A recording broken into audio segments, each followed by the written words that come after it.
El que viene de lo alto está por encima de todos.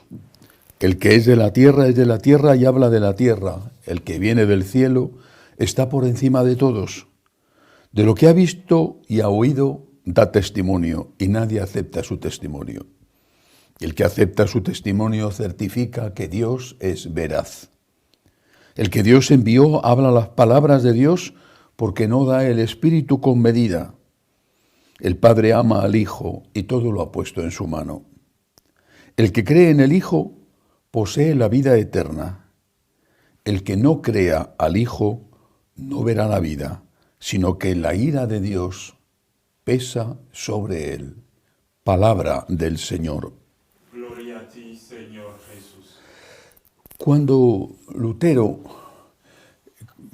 a partir de un texto de la carta de San Pablo a los romanos, sobre todo a partir de ese texto, deduce que basta la fe para salvarse sin necesidad de las obras, por supuesto Lutero está sacando un texto de su contexto, olvidando otros textos del propio San Pablo y olvidando lo que es muchísimo más importante, las enseñanzas explícitas de nuestro Señor Jesucristo en el Evangelio. La reforma de Lutero se basa en esas afirmaciones de que solo la fe basta, solo la Escritura basta. Y la Escritura interpretada como cada uno quiera interpretarla, aunque después ellos mismos establecen unas normas de interpretación, unas interpretaciones que, eso sí, son cambiantes en el tiempo.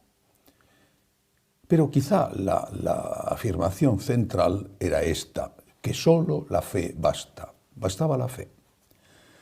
Bastaba la fe en Jesucristo.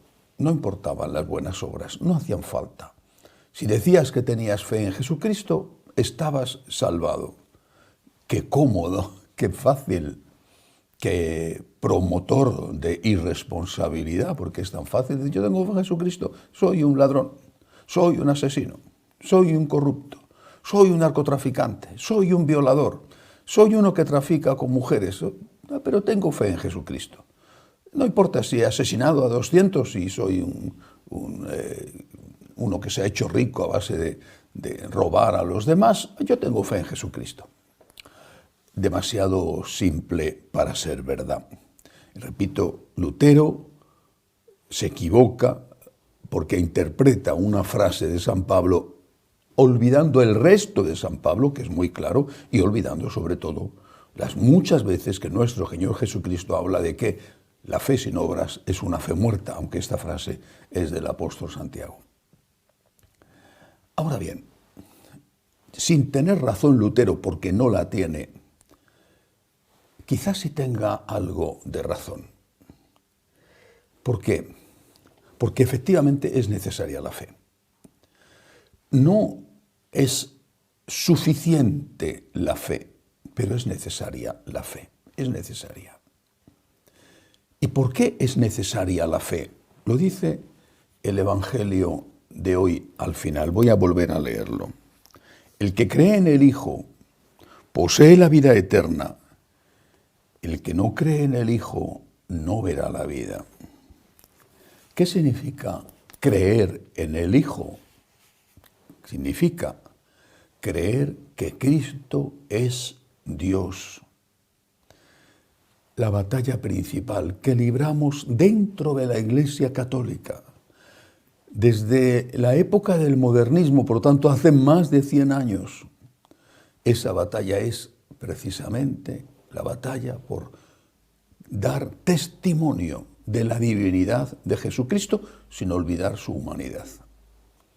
Cristo es Dios. ¿Por qué es esto tan importante?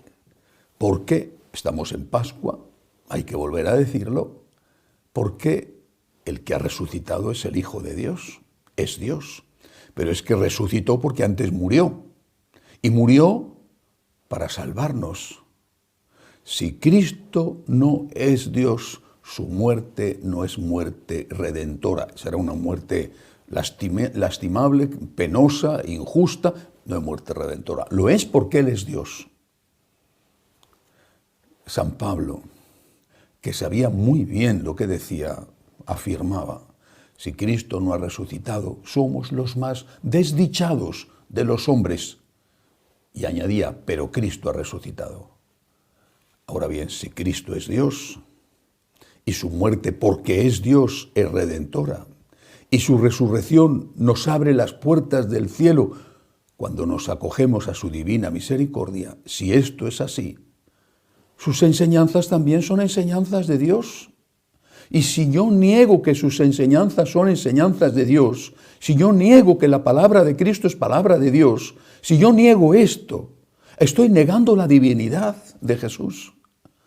No, yo no logro entender cómo no se dan cuenta, como me parece tan evidente, y a la vez veo que hacen todo lo contrario, no me queda más remedio que deducir que no son tan tontos, porque es evidente, sino que han perdido la fe en la divinidad de Cristo. Siguen siendo sacerdotes o siguen siendo obispos, y tendrán su fe, la que sea, y quizá, probablemente son mejores personas que yo.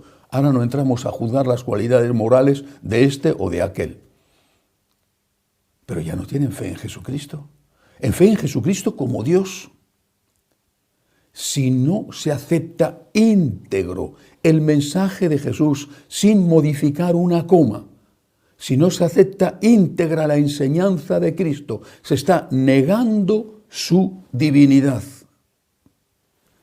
Vuelvo a leer el texto final del fragmento del Evangelio de San Juan que he leído hoy, con la última frase que no he leído antes cuando he repetido a propósito. Dice: el que cree en el Hijo posee la vida eterna. El que no cree al Hijo no verá la vida. El que cree en el Hijo. ¿Qué significa creer en el Hijo? Creer en la divinidad de Jesús, pero creer también en el mensaje de Jesús. Y cuando tú crees en el mensaje de Jesús, aunque te cueste mucho practicarlo, aunque caigas 70 veces 7, estás luchando por cumplirlo. Estás pidiendo perdón. Estás suplicando misericordia al Dios de la misericordia y estás recibiendo la salvación.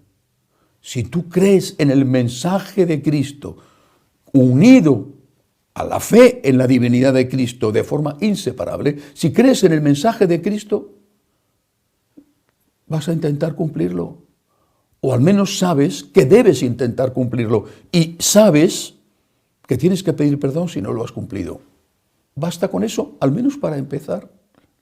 En cambio, si te engañas a ti mismo diciéndote: el mensaje de Cristo es un mensaje humano que tiene que ser adaptado a los tiempos. La Iglesia tiene que cambiar, la Iglesia tiene que modernizarse. Llevo desde que tengo uso de razón oyendo esto en las iglesias y oyendo esto a los católicos y oyendo esto a tantos sacerdotes. La Iglesia tiene que modernizarse, la Iglesia tiene que ponerse al día, la Iglesia no puede estar en contra de los tiempos. Los signos de los tiempos son la nueva palabra de Dios por encima de las otras. Lo que opina la gente es la nueva palabra de Dios. Esto es negar la divinidad de Jesús. Y ahí viene el final del Evangelio de hoy. Terrible final. Dice: el que cree en el Hijo posee la vida eterna. El que no crea al Hijo no verá la vida, sino que la ira de Dios pesa sobre él. La ira de Dios pesa sobre él. Yo sé que como no creen en Dios, por lo menos no creen que Jesucristo es de Dios, deben de tener una fe ambigua, genérica sobre Dios, si es que la tienen. Como no creen en Dios, no creen en la vida eterna, no creen en el premio o en el castigo, no creen. Pero el hecho de que no crean no significa que no exista.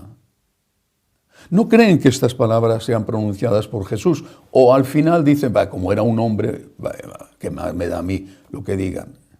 Es terrible estar en manos de pastores ateos, o por lo menos no cristianos. Es terrible en qué condiciones están las pobres ovejas en manos de estos pastores. Pero esto es palabra de Dios y esto se cumple. El que no acepta su mensaje, la ira de Dios pesa sobre él. Se podrán reír de esto, de supercherías, no hay nada, o al final todo el mundo que salva, o todas esas herejías que dicen. Pero esto es verdad y esto se cumple. Y no quisiera estar yo en la piel de ellos cuando llegue el momento de la muerte.